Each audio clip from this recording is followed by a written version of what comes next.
गुप्ता साहब, जिस तरह से जो है हालात बिगड़े हुए थे दोनों देशों के, पाकिस्तान और हिंदुस्तान के, पहलगाम के हमले के बाद काफ़ी तनाव रहा और युद्ध जैसी स्थिति बन चुकी थी और काफ़ी राहत की सब खबर थी कि दोनों देशों के बीच में सीज फायर जो हो गया और एक बहुत बड़ी जो लड़ाई जो है वो रुक गई। इसी दौरान जो है चैम्बर ऑफ कॉमर्स के 11 मई को इलेक्शन थे, तो इन्हीं वजहों के कारण कि भारत और पाकिस्तान के बीच में एक टेंस है, उसकी वजह से पोस्टपोन कर दी।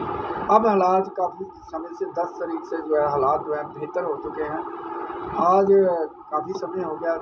इलेक्शन के बारे में क्या कहेंगे, क्या किस तरह से होता है, क्या इलेक्शन कब होंगे, इसके बारे में हमारे दर्शकों को बताएं, क्योंकि आप भी एक चैम्बर ऑफ कॉमर्स के मेंबर हैं। क्या कहेंगे इसके ऊपर आप? पहले देश, उसके बाद हर इलेक्शन। हमें देश के साथ शाना बशाना अपने सिपाहियों के साथ, अपनी फ़ौज के साथ खड़े होकर उनके साथ उनका हौसला बढ़ाने के लिए उनके साथ खड़े होना ज़रूरी है, ना कि अपने इलेक्शन के लिए। हमारा जो इलेक्शन डेफर हुआ वो बिल्कुल ठीक इलेक्शन डेफर हुआ, उसके लिए हमें कोई एतराज़ नहीं है।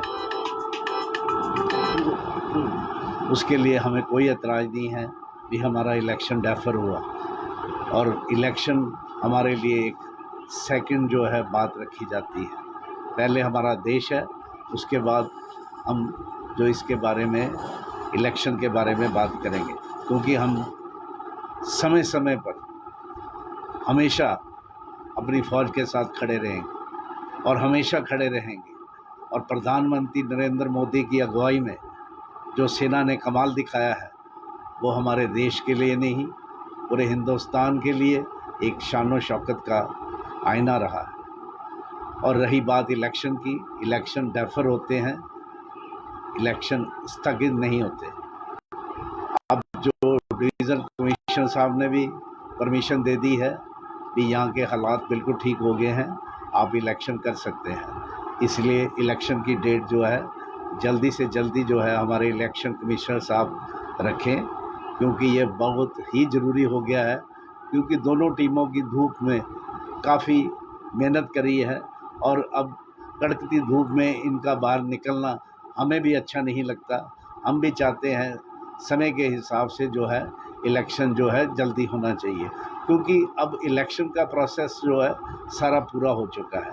इन्होंने वोटर कार्ड भी बांट दिए हुए हैं और परमिसेस भी हमारे पास है।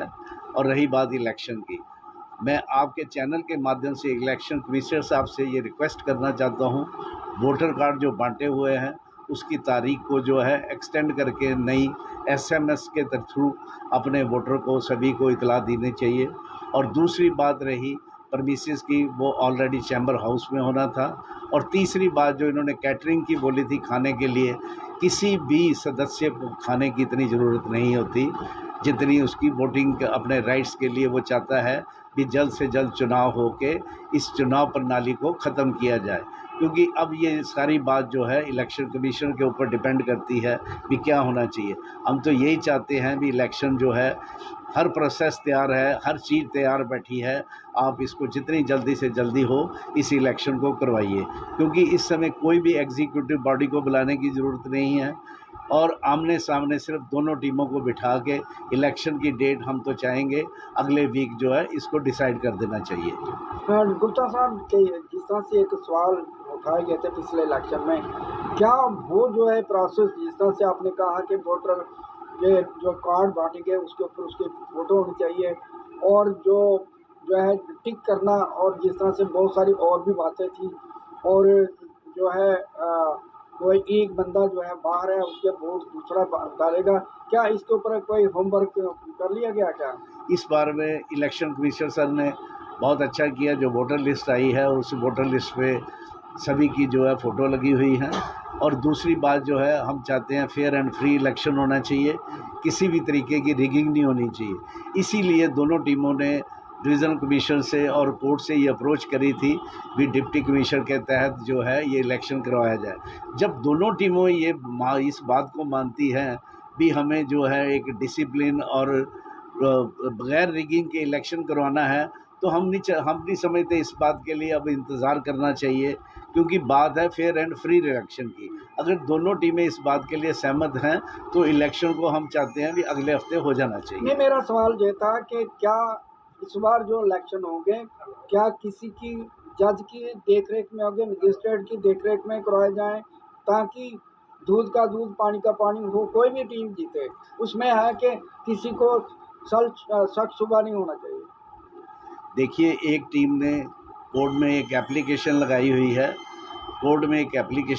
हुई है जिसके तहत उन्होंने ये बोला है भी डिप्टी कमिश्नर के तहत जो है इलेक्शन जो है उनकी सुपरविज़न में होना चाहिए, ताकि किसी भी बात की कोई रिगिंग नहीं होनी चाहिए। इसलिए वो चाहते हैं अब ये जो 16 तारीख पड़ी थी, अब वो तारीख जो 20 को पड़ेगी, ताकि गवर्नमेंट की सुपरविज़न में होने से किसी को भी रिगिंग की जो कोई भी ऑब्जेक्शन नहीं होना चाहिए।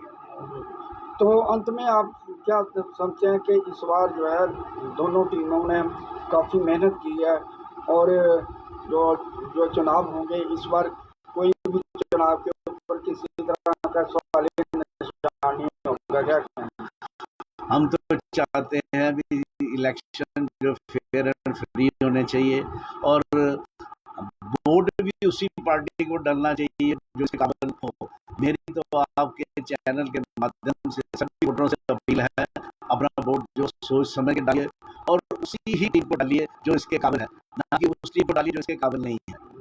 नहीं, मेरा एक सवाल मैंने कुछ पहले भी पूछा था कि क्या एक बंदा जो है जो वोटर है वो एब्सेंट है, उसकी जगह पे दूसरा वोट डालेगा जिस तरह से पिछली बार हुआ कि 10 वोट डाले बंदे थे नहीं और एक ही बंदा जो है सभी वोट डाले रहा। आपने बिल्कुल ठीक फरमाया, इस बार वो बात नहीं होगी, क्योंकि इस बार जो है वोटर की लिस्ट पे प्रिंसिपल मेंबर और अल्टरनेटिव मेंबर की दोनों की तस्वीरें लगी हुई है।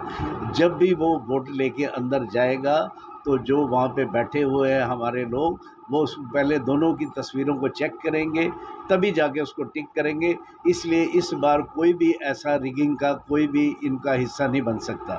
तो अब क्या समझते हैं कब तक इलेक्शन होने की उम्मीद है? जिस तरह से दोनों टीमें चाहती हैं कि जल्द से जल्द इलेक्शन हो और इलेक्शन जो है कमिश्नर जो है वो भी चाहते हैं 1-2 दिन के भीतर ये डेट अनाउंस होंगे।